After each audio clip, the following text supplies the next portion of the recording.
northeast of Scotland in Aberdeenshire.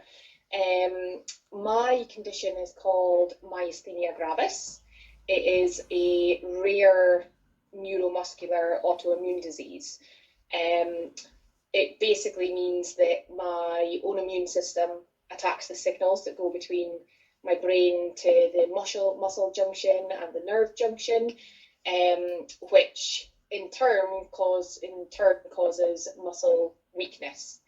It's generally in the voluntary muscles, so like the ones that affect your eyes, so your vision, your speech, swallowing, chewing, limbs, breathing, unfortunately, as well. That's a big one of the disease. Not to downplay my symptoms, but I am a lot luckier than a lot of people with the disease. Mine's is very mild, and my symptoms don't seem to be as bad as others. There is actually a few kinds. I was originally with ocular myasthenia, which generally just affects your eye muscles, your face muscles. A lot of people with the disease is diagnosed with that because it generally is the first symptoms to show. But then later, which is what happened with me, it was then diagnosed as generalized myasthenia, which means it's kind of basically head to toe. So that's pretty much it, layman's terms. Wow, to be honest, I'd never heard of this until you told me about it a few years ago. I mean, I'll be honest, I haven't done any research into this because I wanted to be able to do this interview and learn from yourself, because I always find speaking to people with the illness is an easier way to learn about it, hence the reason for the videos. So how did you find out you actually had this? How did you go and get a diagnosis? It was quite hard, and this seems to be the same across the board, to be honest. So my symptoms first presented themselves in, I think it was in the summer of 2014. My uncle, to whom I was actually quite close with, was unfortunately diagnosed with terminal cancer. I did a lot of running around for him and pushed my body a bit too far, to be honest. In his latter stages, when he was in the hospital, I was working 40-plus-hour weeks, plus running up to the hospital to in between his flat and all that, and I began to feel incredibly fatigued, but I put it down to the fact that I was doing too much. Yeah. Or going to bed tired, waking up tired, not able to overcome that feeling of constant fatigue. And then later on in the year, I began to notice that when I was tired, my left eye would droop. Okay. It wasn't pleasant. It was strange. And then symptoms progressed from there. So I actually started feeling numbness in the left-hand side of my face, which actually brought on great anxiety because I thought I was taking a stroke. Like, it was quite scary. It's the left side of the face. Well, the left side of the body goes during a stroke. Yeah, so I can imagine that was quite terrifying. It really, really was, and I'd actually approached the GP about it a few times. Who, they've been very supportive throughout. But the first few times, because I also presented with anxiety, we all know about mental illness. We know what it can do to the body. It can do, amazing things. And this is what the GP had said, that my symptoms were just caused by anxiety. But actually what had happened was, looking back, it was the other way around. My symptoms had caused the anxiety. But anyway, so from there, it was just in my face. It was a horrible feeling. I remember once I phoned NHS 24, and I felt so stupid for doing it. But at the time, I was like, I don't know how to say my symptoms other than my eye is drooping, my Mm. eyebrow's drooping, and I can't feel the left-hand side of my face. But the nurse phoned me back, and sort of everything was fine and not to panic and blah blah blah. And then I began to feel it in other areas of my body. Mm. And I approached my GP again. Now, at this point, she'd said, she was like, this isn't anxiety, it's something else. I don't know what it is. So we actually sat in her room for, it was almost an hour. She did various tests on me that she could, physical tests. She even went and got out some of her literature and was reading through books to try and help with the diagnosis, which I just thought was good because sometimes you hear these stories about people taking so long to get their diagnosis and not having the support behind them from the doctors, Hmm. whereas my experience has actually been quite positive. Yeah. So anyway, so she then sent me to a specialist, to a neurologist. Now at the time I actually had bupa through my work, so I took advantage of that and I wanted to get seen as soon as possible. So within the space of 2 months, I went down to a hospital in Dundee, where I saw a neurologist and I got all the big things ruled out. So I got scans to make sure that I hadn't had any sort of stroke, I Hmm. didn't have any brain tumours, nothing like that. And for me, that was a big thing for my anxiety because that's what was happening in my head. I was like, I have a brain tumor, I'm going to die. Mm. This is so scary. I don't know what's going on. And thankfully, so they ruled out all these big things. There was one test that I still had to get, but my bupa had, my limit had sort of expired. So I had to go back onto NHS. So I was referred to a neurologist in Aberdeen who I now deal with anyway. But to get the test done, there was only one guy in Scotland who does it, and I had to wait about 9 months to get it done. And it's a EMG. I think it's electromyography. Basically, they put little electrodes, little needles into your muscle junctions. And so I had it done sort of around the eye and Oh, sort of. I know I see your face. It's oh. not. It's not pleasant. I'm not one for needles, and It's yeah. and basically what they do, they send sort of electrical currents through your nerve junction and muscle junction to try and stimulate the muscles. Now, Mm. obviously, this is where it becomes a bit more technical and beyond my medical knowledge. But there is something that they can read and they can see where the signals are interrupted. And I remember going in and I remember the guy saying to me, I think this is going to be okay. It's going to be down to the anxiety. You're going to be referred back to your GP and then treated for anxiety. Now, when the test was done, his face dropped, and he was like, "Oh, this this is not what we want to see." So basically, what that did is determined that I had myasthenia gravis, and from there, my neurologist then also put me on a medication that don't quote me, but I believe only works with people with myasthenia gravis. Okay. So it was almost a trial as well to see.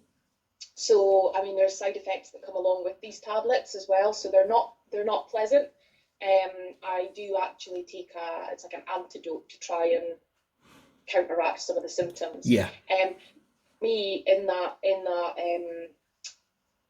it was just short of 2 years until I got diagnosed. It was a very long 2 years. Mm. Um, but I got my diagnosis in the end. Unfortunately, a lot of people who get their diagnosis, it generally comes with a hospital admission because their breathing muscles have stopped working and they go into what's called a myasthenia crisis, Right. where they have to get machine assisted help with breathing to recover those muscles. Um, I personally have twice slightly felt that effect of not being able to breathe, and it's a very terrifying I experience. can It imagine. really is. Yeah.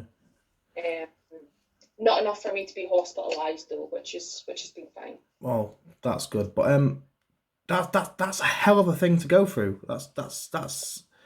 That's quite terrifying. I mean, obviously it was 2 terrifying years for yourself to go through all of this. I mean, mental health wise, how would you come to terms with something like that? Because to me, I mean, you know me, I sit and my mind runs overdrive, it always has, and I sit and I worry about things all the time. And personally, that would mentally destroy me. So you must be a very very strong willed person to be able to get past that. I mean, don't be phased by a smile because a lot of people have things going on, Yeah, in the background. But for me, I think the intense anxiety that I felt whilst I was waiting on my diagnosis, I don't want to ever feel that again. That was horrible. But I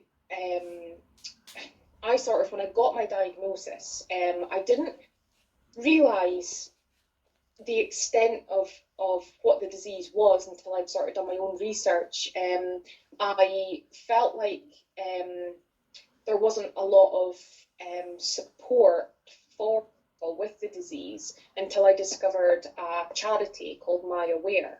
And they are the one UK charity that supports this disease. So there's so much things, so much literature on their website for patients and also for medical staff.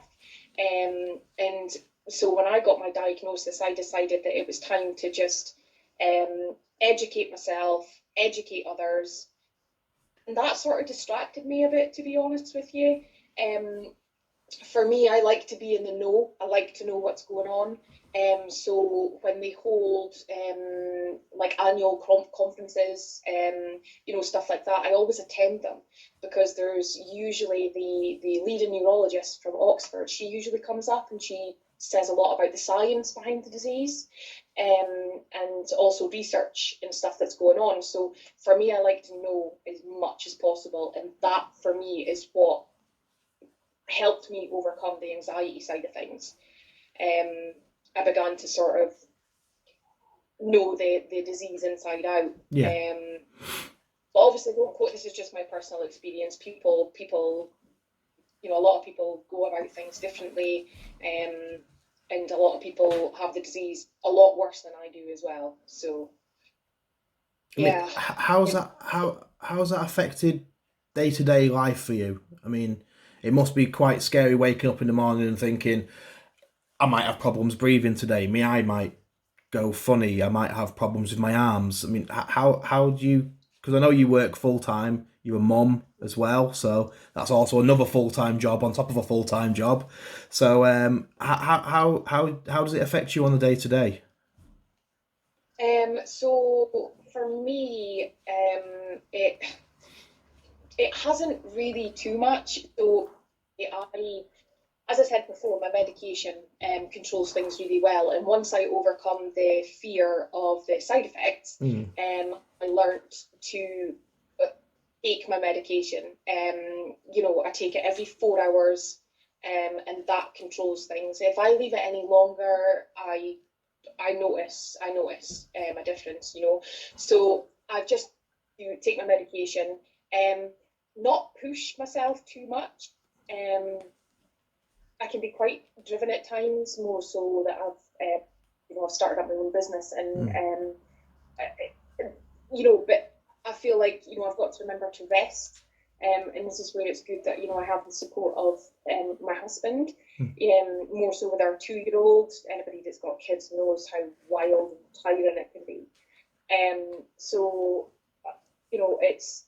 it's getting that balance, I think. And I would say the only way it's kind of really affected me is that, as I say, I need to know my limits. I can't jogging 6 miles a day anymore. It just doesn't work. It puts myself at danger. And I find if I do like a long walk or something, and then I have to up my medication for a bit afterwards. Thankfully, I do actually have a bit of wiggle room with my medication, so myself and the neurologist have a that I can, I don't know what the word is, like self-medicate Yeah. to a certain Well, extent. You yeah, know what I yeah, mean? yeah.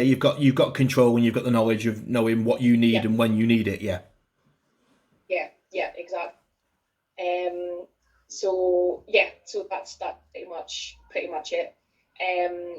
It's all about as well getting sort of early nights when I can, get solid sleeps when I can, Mm. which is really hard with a 2-year-old that still gets up through the night. Yeah. But it's just, Mm. yeah. I mean, I'm going to ask you a question now. If you don't want to answer it, that's absolutely fine.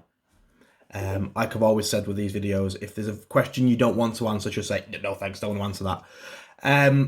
How did that affect you and Matty in a relationship going through all of this? Because obviously, I mean, I know Matty and I know how supportive he has been of you and how supportive you have been of him in the past. I've known you guys a long time. But how did something this critical affect how you two communicate and how you live together? Did it cause negatives, positives, bring you closer together, make a distance between yous? No, do you know what? Not in the slightest, and I'm so grateful for that. Mm. If anything at all, he's because he's been so supportive. He's learned a lot about the disease as well. He's done his own research, and he has a really good understanding of it. And then obviously he knows me better than anybody, so he knows as well my limits. Yeah. So yeah, so as I say, if anything at all, it's been good. Um, and unfortunately, I can't say the same for others. I'm on a lot of sort of forums online Yeah.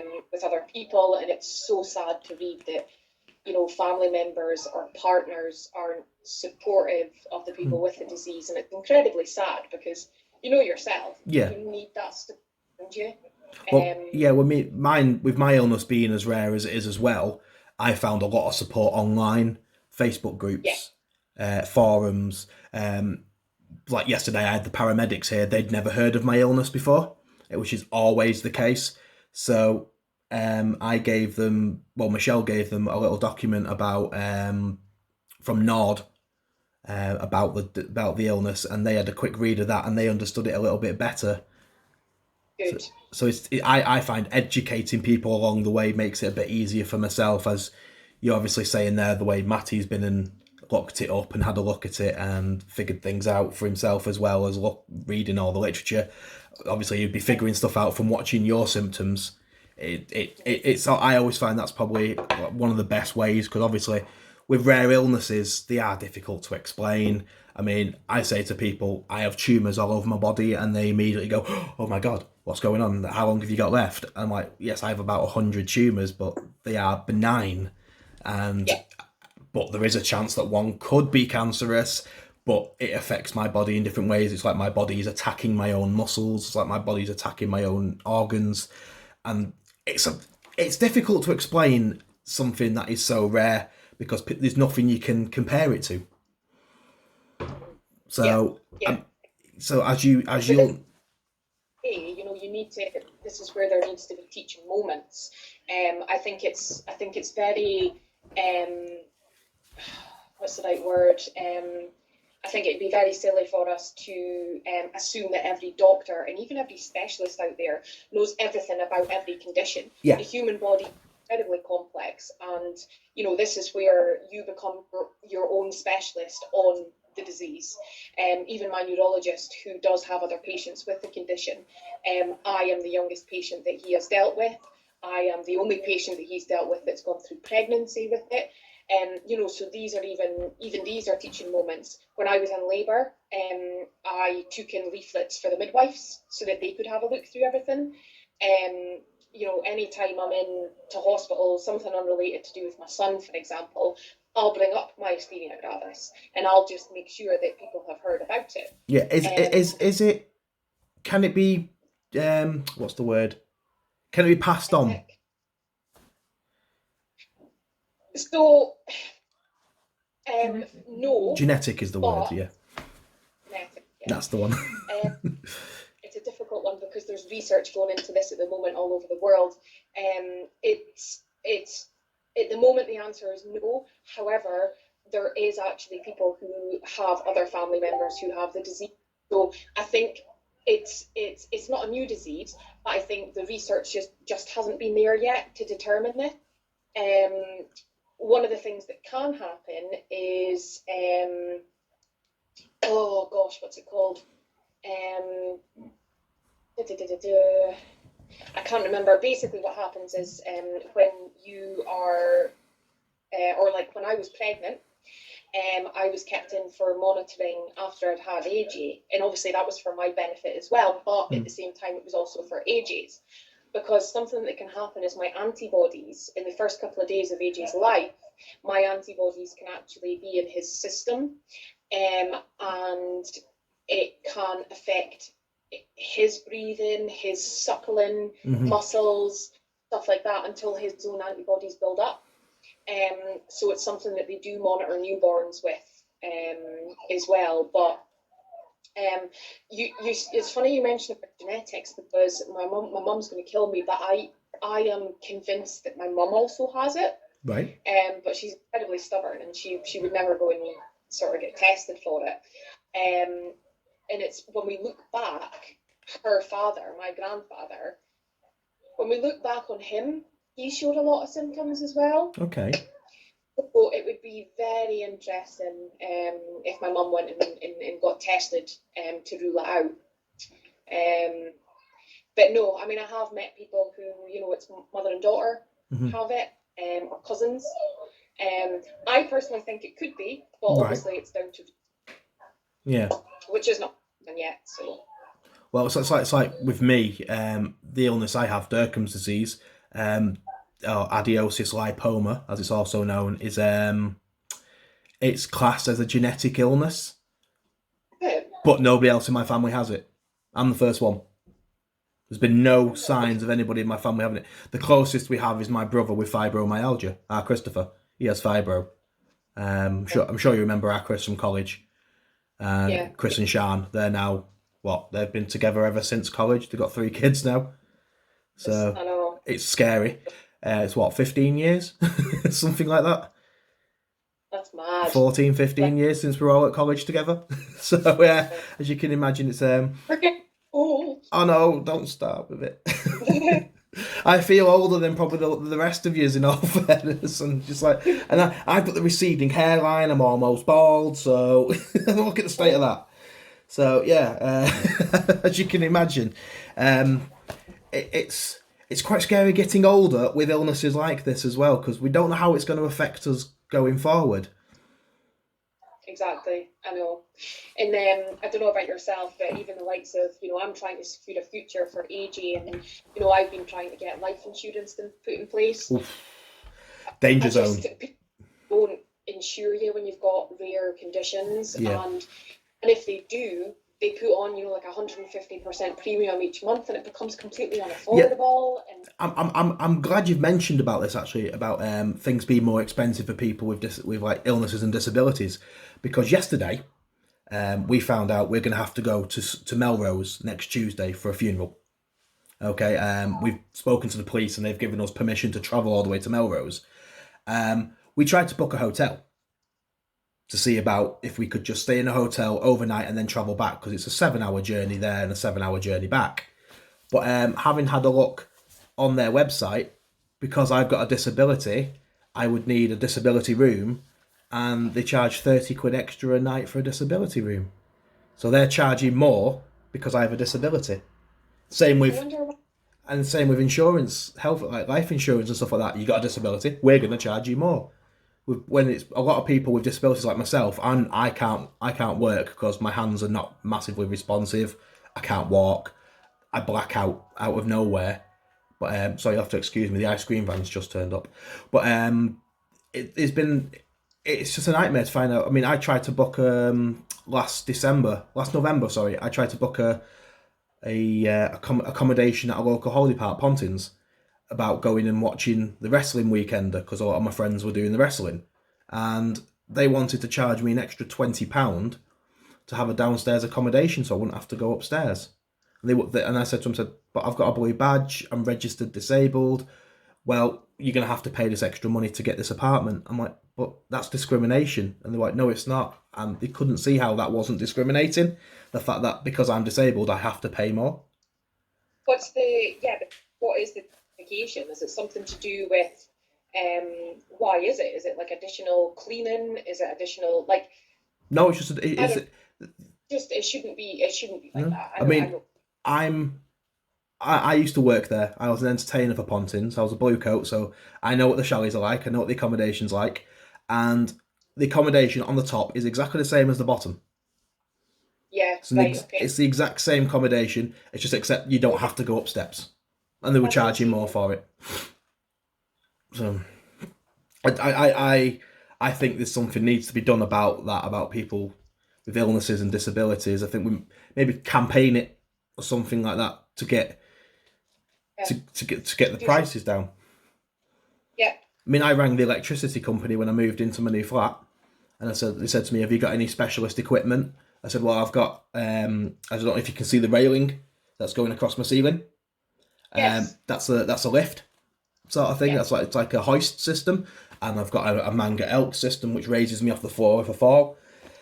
And they told me that they can put me on a plan to pay X amount a month, but because I have specialist equipment, I have to pay more because they think I might be using a little bit more electricity than a normal person, so they're going to charge me even more money just Right. because I'm Well, now disabled. hold on. Because your argument with that could be, all right, well, my next door neighbours are in a hot tub 12 hours a day.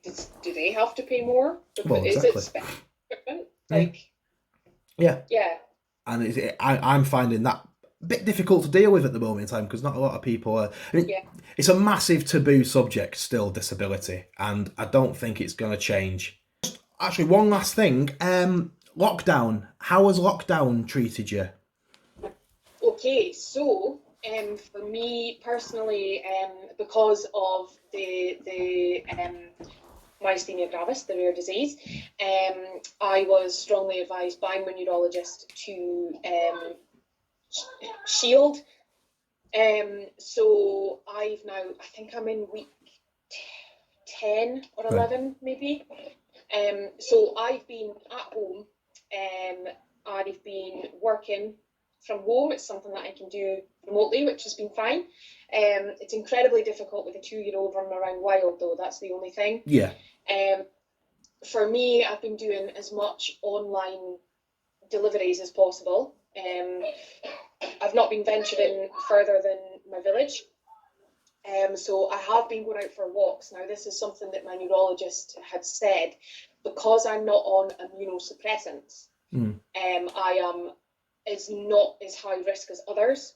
So he said to basically judge it myself, kind of shield as much as possible, but decide on things myself. So I have been going for walks. On the odd occasion that I've maybe nipped into my local shop, I've been, wearing my face mask, Yeah. hygienic. Now, I guess in about a week and a half's time, my contract with my client expires, and because of the current situation and all that, it's not getting extended. So for me, financially, things are going to stop soon. Now, until until lockdown lifts, there's not really much that I can do Mm-hmm. because I can't. I can't go and take up a shift at Aldi. I No. can't go work for Mail. None of that stuff. Because I can't take the risk of being in contact Yeah. with other. So in that sense, it's affected me. But to be perfectly honest with you, I've actually really enjoyed myself. It's made me realize, and I know that's a horrible thing to say when there's people out there losing their lives. But for me, it's made me realise how fast paced my life was Yeah. before lockdown. I'm actually on less medication now. I've managed to cut back a little bit. Mm. So it's really made a significant difference for me just to have that little bit of extra rest, not having to drive 2 hours a day to my workplace and stuff like that. Yeah. So yeah, I'm just trying to take the positives out of it, to be honest. Well, it seems like well, I've known you long enough. I know you'll get through any situation. I mean, you've always have done. So I mean, I've got complete faith in you there. But at the same time, I can understand how it can be quite a daunting thing. You've got this illness to contend with, and then you got your job sort of like ending kind of, and well, your contract expiring coming up, and obviously you've got the kid, you've got the house, you've got bills. So yeah, understandable. That obviously that must be playing hell with your mind at times. So, but And you know this, I no shame in admit I take a antidepressant every day. It's yeah, a very low dosage. It's like minimum dosage, and it just takes that edge off your day to day life. yeah, It just I'm the takes same. Yeah. yeah. So you'll know exactly. It just takes that little edge off. And you Mm. know, I've been on that since AJ was about 6 months old. Just because, I mean, not that everybody knows, but you'll know what we went through with AJ, just with Yeah. all of his allergies. It was an incredibly intense time.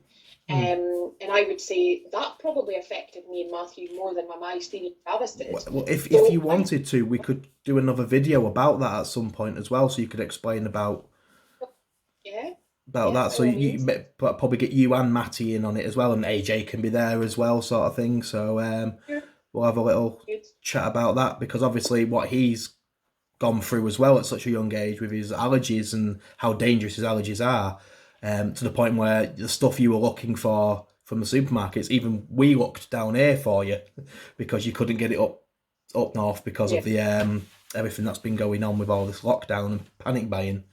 So we'll definitely have to look into that. But again, thank you for your time. It's been Oh, Nathan, you what? honor.